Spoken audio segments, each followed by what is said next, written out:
ഈ December 1-നും 2024 December പിറന്നപ്പോൾ 1-ാം തീയതി ഒരു ചുഴലിക്കാറ്റടിച്ചു. ഫംഗൽ എന്ന പേരിൽ ബേ ഓഫ് ബംഗാളിൻ്റെ ദക്ഷിണ ഭാഗത്ത് രൂപപ്പെട്ട് അതിൻ്റെ ഭാഗമായിട്ട് 30 വർഷത്തിനിടക്കില്ലാത്ത ശക്തമായ മഴയാണ് തമിഴ്നാട്ടിൽ പെയ്തത്, പ്രളയമുണ്ടായത്. അതിൻ്റെ ഭാഗമായിട്ടാണ് കേരളത്തിൽ ശക്തമായ മഴ പെയ്തത്. റെഡ് അലർട്ട് വരെ പ്രഖ്യാപിച്ച സാഹചര്യം, മക്കൾക്ക് സ്കൂളിലേക്ക് പോകാൻ കഴിയാത്ത സാഹചര്യം കേരളത്തിലുണ്ടായി. അതുപോലെ തന്നെ ഈ ബേ ഓഫ് ബംഗാളിൽ ദക്ഷിണ ഭാഗത്തുണ്ടായ ചുഴലിക്കാറ്റിൻ്റെ ഭാഗമായിട്ട് ശ്രീലങ്കയിൽ ശക്തമായ മഴ പെയ്തു, ശക്തമായ കാറ്റടിച്ചു.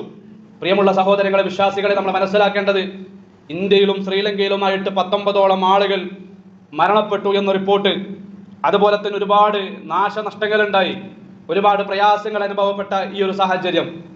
ഡിസംബർ ദുരന്തം, ഈ രൂപത്തിലുള്ള ദുരന്തങ്ങൾ നമുക്ക് നൽകുന്ന പാഠങ്ങൾ പരിശുദ്ധ ഇസ്ലാം നമുക്ക് വളരെ കൃത്യമായി പഠിക്കുമ്പോൾ പാഠങ്ങൾ ഉൾക്കൊണ്ട് മുന്നോട്ട് പോകാൻ നമുക്ക് സാധിക്കണം.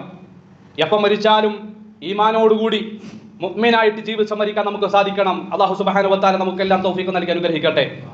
അതിൻ്റെ പ്രധാനപ്പെട്ട ഒരു പാഠം എന്നുള്ളത് നമ്മുടെ ജീവിതത്തെ നമ്മൾ നിയന്ത്രിക്കുക, നമ്മുടെ തിന്മകളെ നമ്മൾ കുറയ്ക്കുക എന്ന് ഓർമ്മപ്പെടുത്തുകയാണ് ഈ ദുരന്തങ്ങളെല്ലാം.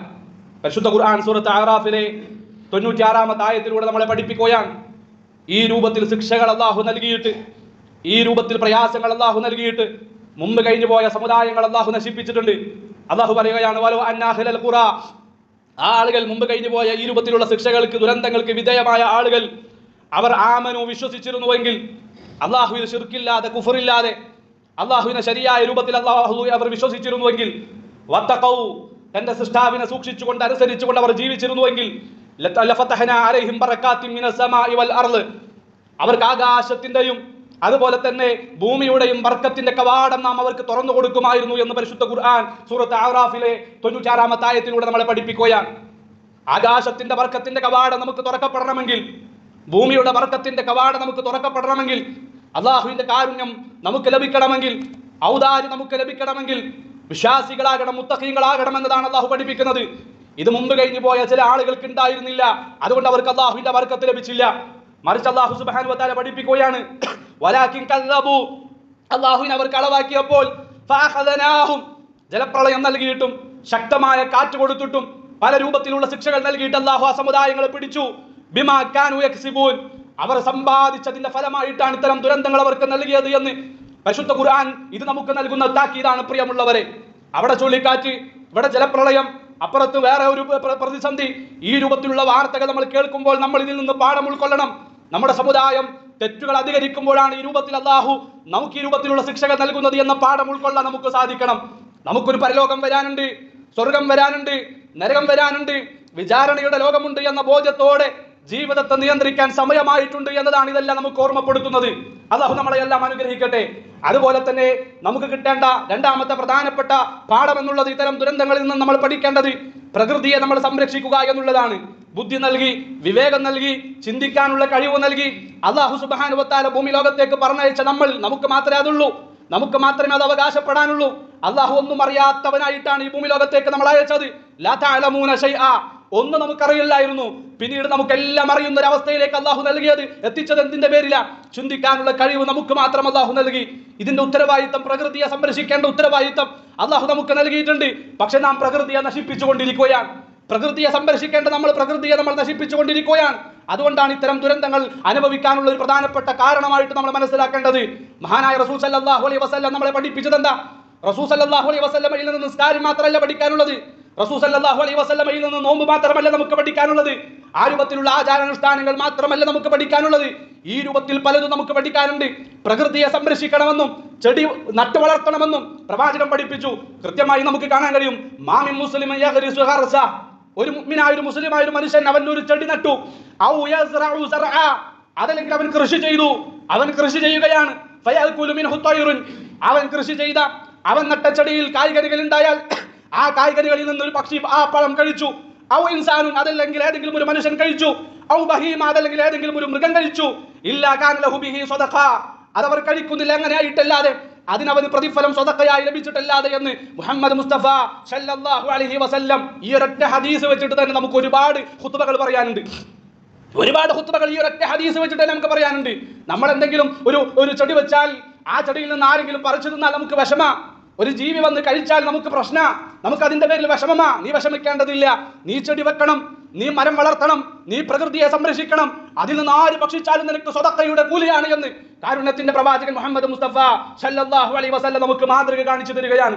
അതുപോലെ തന്നെ ഇവിടെ ജലം, നദികൾ, അതിലെ പുഴകൾ, ശുദ്ധജലങ്ങൾ, അതിനെ ഒന്നും മലിനപ്പെടുത്തരുത് എന്ന് മാത്രമല്ല, അത് നീ ഉപയോഗിക്കുമ്പോൾ പോലും സൂക്ഷിച്ച് കൈകാര്യം ചെയ്യണമെന്ന് മുഹമ്മദ് മുസ്തഫ സല്ലല്ലാഹു അലൈഹി വസല്ലം നമ്മളെ കൃത്യമായി പഠിപ്പിക്കുകയാണ്. വലാ തുസ്രിഫു ഫിൽ മാ, ലാ തുസ്രിഫു ഫിൽ മാ വലൗ കുൻതും അലാ നഹറിൻ ജാർ. നിന്റെ മുമ്പിലുള്ള നദി, പുഴ, അത് ഒഴുകുന്നതാണ് എങ്കിൽ പോലും, ഒഴുകുന്നൊരു നദിയുടെ മുമ്പിൽ നിന്ന് നീ നിന്നിട്ട് ആ വെള്ളം നീ ഉപയോഗിക്കുകയാണ് എങ്കിൽ പോലും നീ അതിൽ അമിതമാക്കരുത്, സൂക്ഷിച്ച് കൈകാര്യം ചെയ്യണം, അതിൽ നീ ദുർവിനിയോഗം ചെയ്യരുത് എന്ന് മുഹമ്മദ് മുസ്തഫ സല്ലല്ലാഹു അലൈഹി വസല്ലം എത്ര കൃത്യമായിട്ടാണ് നമ്മളെ പഠിപ്പിച്ചു തരുന്നത്. പ്രകൃതിയെ സംരക്ഷിക്കാനും പ്രകൃതിയെ മലിനപ്പെടുത്തരുത് എന്നതിന്റെ പ്രാധാന്യമാണ് ഈ ഹദീസുകളെല്ലാം നമ്മളെ പഠിപ്പിക്കുന്നത്. അതുകൊണ്ട് പ്രിയമുള്ളവരെ, ഒരു പശു ഇവിടുത്തെ സംരക്ഷണം ഏറ്റെടുക്കുകയില്ല, ഒരു പോത്ത് ഇവിടുത്തെ ഉത്തരവാദിത്തം ഏറ്റെടുക്കുകയില്ല. ചിന്തിക്കാനും ബുദ്ധിയുള്ള, കഴിവുള്ള, ആലോചിക്കാനുള്ള ശക്തിയുള്ള നമുക്കാണ് ആ ഉത്തരവാദിത്തം അല്ലാഹു നൽകിയിട്ടുള്ളത്. അതുകൊണ്ട് പ്രകൃതിയെ മലിനപ്പെടുത്തുന്നവരുടെ കൂട്ടത്തിലല്ല ഞാനും നിങ്ങളും ഉണ്ടാകേണ്ടത്. ഇവിടുത്തെ ചെടികളും മരങ്ങളും മുറിച്ച് കളയുന്നവരുടെ കൂട്ടത്തിലല്ല ഞാനും നിങ്ങളും ഉണ്ടാകേണ്ടത്. റസൂൽ സല്ലല്ലാഹു അലൈഹി വസല്ലമയുടെ എല്ലാ ചര്യകളെയും ചാണിന് ചാണായി മുളത്തിന് മുളമായി പിൻപറ്റാൻ നമുക്ക് സാധിക്കണം. അതുപോലെ തന്നെ മൂന്നാമതായിട്ട് നമുക്ക് കിട്ടേണ്ട പ്രധാനപ്പെട്ട ഇത്തരത്തിലുള്ള ദുരന്തങ്ങളിൽ നിന്ന് നമ്മൾ പഠിക്കേണ്ട പാഠം സഹകരണത്തിന്റെ, സേവനത്തിന്റെ പാഠമാണ് നമുക്ക് കിട്ടേണ്ടത്. ഈ രൂപത്തിൽ ദുരന്തം അനുഭവിച്ച നാടുകളിൽ നമ്മൾ പോയി കഴിഞ്ഞാൽ അവിടെ വീട് നഷ്ടപ്പെട്ടവരുണ്ടാകാം, കുടുംബങ്ങൾ നഷ്ടപ്പെട്ടവരുണ്ടാകാം. വർഷങ്ങൾക്ക് മുമ്പ് നമ്മുടെ കേരളത്തിൽ ശക്തമായ ജലപ്രളയമുണ്ടായി, ഒരുപാട് നാശനഷ്ടങ്ങൾ ഉണ്ടായി. നമുക്കറിയാം, ഒരു വെള്ളപ്പൊക്കമുണ്ടായാൽ അതിന്റെ പ്രതിസന്ധി എന്താണ് എന്നറിയുന്നവരാണ് പ്രത്യേകിച്ച് തൃശ്ശൂർ ജില്ലയിലുള്ള നമ്മൾ. വയനാട്ടിൽ കഴിഞ്ഞ വർഷം നമുക്കറിയാമല്ലോ, ഒരു വലിയ ദുരന്തം അനുഭവപ്പെട്ട് എത്രയോ ആളുകൾ മരണപ്പെട്ടു പോയി, എത്രയോ കുടുംബങ്ങൾ നഷ്ടപ്പെട്ടു പോയി. അങ്ങനെ ഒറ്റപ്പെട്ട ആളുകൾ, പ്രയാസങ്ങൾ അനുഭവിക്കുന്നവർ, അവർ ഇന്നലെ വരെ കുടുംബങ്ങളുള്ളവരാണ്, അവർ ഇന്നലെ വരെ സൗകര്യങ്ങളുള്ളവരാണ്. അവർ ആ ദുരന്തം അനുഭവിക്കുന്നതിന്റെ സെക്കൻഡ് മുമ്പ് വരെ വീടുള്ളവർ, എല്ലാ സൗകര്യങ്ങളും ഉള്ളവരാണ്. പ്രിയമുള്ളവരെ, ആ ഒരു സെക്കൻഡ് ദുരന്തം പിന്നെ അവർക്ക് പിടിപെട്ടപ്പോഴേക്കും എല്ലാം നഷ്ടപ്പെട്ട ഒരു അവസ്ഥയിലേക്ക് അവർ മാറുമ്പോൾ അവർക്ക് താങ്ങു കൊടുക്കേണ്ട ഉത്തരവാദിത്തം നമുക്ക് ഓരോരുത്തർക്കുമുണ്ട്. ആ രൂപത്തിൽ പ്രതിസന്ധി അനുഭവിക്കുന്നവരുടെ കൈ പിടിക്കേണ്ട ബാധ്യത നമുക്കുണ്ട്. അല്ലാഹുവിന്റെ റസൂൽ സല്ലല്ലാഹു അലൈഹി വസല്ലം പഠിപ്പിച്ചല്ലോ, അല്ലാഹു ഫീ ഔനിൽ അബ്ദി മാ കാന അബ്ദു ഫീ ഔനി അഖി. അല്ലാഹു നിന്നെ സഹായിക്കും, അല്ലാഹു നിന്നെ സംരക്ഷിക്കും, അല്ലാഹുവിന്റെ കാവൽ നിനക്കുണ്ടാകും. നീ എങ്ങനെയാണ് എങ്കിൽ, നീ മറ്റുള്ള നിന്റെ സഹോദരങ്ങളെ സഹായിക്കുന്നവരാണ് എങ്കിൽ, നിന്റെ സഹോദരന്റെ പ്രതിസന്ധിയിൽ, ഈ സഹോദരൻ എന്ന് പറഞ്ഞാൽ ആരും പെട്ടു, മനുഷ്യനായിട്ടും മറ്റുള്ള ജീവനുള്ള ഏത് ആരാണ് എങ്കിലും ഒരാളുടെ ഒരു പ്രതിസന്ധിയിൽ അവനെ കൈപിടിക്കാൻ, അവന് താങ്ങാകാൻ, അവന് തണലാകാൻ, അവനെ സംരക്ഷിക്കാൻ നിനക്ക് സാധിച്ചാൽ അവിടെ ജാതി നോക്കേണ്ടതില്ല, മുസ്ലിമാണെന്ന് നോക്കാൻ അള്ളാഹുവിന്റെ ഹബീബ് പഠിപ്പിച്ചിട്ടില്ല, ഏതെങ്കിലും വിശ്വാസക്കാരാണെന്ന് നോക്കാൻ അള്ളാഹുവിന്റെ റസൂൽ നമ്മളെ പഠിപ്പിച്ചിട്ടില്ല, അവിടെ ഒന്നും റസൂൽ പഠിപ്പിച്ചിട്ടില്ല. മനുഷ്യനായി പിറന്നു വീണവനെ സഹായിക്കാൻ നീ തയ്യാറാവുകയാണ് എങ്കിൽ, അവന്റെ പ്രതിസന്ധിയിൽ നീ തണലായാൽ നിനക്ക് നിന്റെ റബ്ബ് തണലാകും, നിനക്ക് നിന്റെ റബ്ബ് നിന്റെ പ്രതിസന്ധികളിൽ നിനക്ക് സംരക്ഷണം നൽകുമെന്നാണ് മുഹമ്മദ് മുസ്തഫ സല്ലല്ലാഹു അലൈഹി വസല്ലം. എത്ര പ്രധാനപ്പെട്ട വിഷയം! അള്ളാഹു നമ്മളെ സഹായിക്കുക, അള്ളാഹു നമുക്ക് താങ്ങായിട്ടുണ്ടാകുക, ഇതിനേക്കാൾ വലിയ അനുഗ്രഹം എന്താ? അതുകൊണ്ട് പ്രതിസന്ധി അനുഭവിക്കുന്നവരെ സഹായിക്കാനുള്ള മനസ്സ് നമുക്ക് ഓരോരുത്തർക്കും ഉണ്ടാകണം. അള്ളാഹു നമ്മളെ എല്ലാം അനുഗ്രഹിക്കട്ടെ. അതുപോലെ തന്നെ നാലാമതായിട്ട് നമുക്ക് കിട്ടേണ്ട പ്രധാനപ്പെട്ട പാഠം എന്നുള്ളത് ഒരുമയാണ്. പ്രിയമുള്ളവരെ, സ്നേഹമാണ്, സഹകരണമാണ്. അഥവാ സമൂഹത്തിലുള്ള ആളുകൾ ഒരുമിച്ച് പ്രവർത്തിക്കുവാനുള്ള ആഹ്വാനമാണ് ഇത്തരം ദുരന്തം ഭൂമികൾ നമുക്ക് നൽകുന്ന വലിയ പാഠം. ഞാൻ നേരത്തെ സൂചിപ്പിച്ചല്ലോ, നമ്മുടെ നാട്ടിൽ വെള്ളപ്പൊക്കമുണ്ടായി, വയനാട്ടിൽ പ്രയാസങ്ങളുണ്ടായി. ഈ പ്രതിസന്ധി സമയങ്ങളിൽ നമ്മളൊന്ന് ആലോചിച്ചു നോക്കിയേ.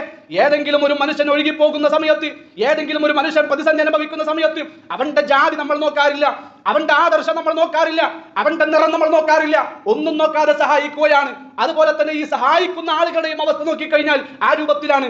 ഒരു സമൂഹത്തിൽ ജീവിക്കുന്ന നമ്മളെ സംബന്ധിച്ചിടത്തോളം മതസൗഹാർദ്ദമുണ്ട്, മനുഷ്യ സൗഹാർദ്ദമുണ്ട്.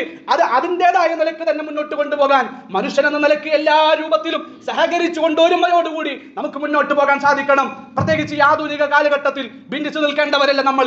ഈ ആധുനിക കാലഘട്ടത്തിൽ നമ്മൾ മാറി നിൽക്കേണ്ടവരല്ല. പരസ്പരം സ്നേഹിച്ചും സഹകരിച്ചും പരിശുദ്ധ ഖുർആൻ പഠിപ്പിച്ച പഠിപ്പിച്ചല്ലോ, വയംനഊനൽ മഊൻ, നിന്റെ അയൽവാസിക്ക് നിനക്ക് വേണ്ടപ്പെട്ട ഒരാൾക്ക് നിന്റെ അടുക്കലുള്ള ഒരു സാധനം ആവശ്യമായി വന്നാൽ ഒരിക്കലും ആ വസ്തുവിനെ നീ അവന് കൊടുക്കാതെ തടഞ്ഞു വെക്കരുത്. നീ തടഞ്ഞു വെച്ചാൽ അറഅയ്തല്ലദീ യുകദ്ദിബു ബിദ്ദീൻ, മതത്തെ കളവാക്കുന്നവരുടെ കൂട്ടത്തിലാണ് അല്ലാഹു സുബ്ഹാനഹു വ തആല എണ്ണിയിട്ടുള്ളത്. ഈ പാഠങ്ങൾ ഉൾക്കൊണ്ട് ജീവിതത്തെ മുന്നോട്ട് കൊണ്ടുപോകാൻ നമുക്ക് സാധിക്കേണ്ടതുണ്ട്. അല്ലാഹു സുബ്ഹാനഹു വ തആല എല്ലാവിധ പ്രതിസന്ധികളിൽ നിന്നും നമ്മളെ എല്ലാം കാത്തുരക്ഷിക്കട്ടെ. റഹ്മാനായ റബ്ബേ, ഈമാൻ നൽകി, തഖ്വ നൽകി, മരിക്കുന്ന സമയത്ത് ലാ ഇലാഹ ഇല്ലല്ലാഹ് എന്ന കലിമത്ത് തൗഹീദ് ഉച്ചരിച്ചുകൊണ്ട് ഈ ലോകത്തോട് വിട പറയാൻ ഞങ്ങൾക്കെല്ലാം തൗഫീഖ് നൽകി ഞങ്ങളെ എല്ലാം അനുഗ്രഹിക്കണേ റഹ്മാനേ. അഖൂലു ഖൗലി ഹാദാ വസ്തഗ്ഫിറുല്ലാഹ ലി വലക്കും വസ്തഗ്ഫിറു ഇന്നഹു ഹുവൽ ഗഫൂറുർ റഹീം.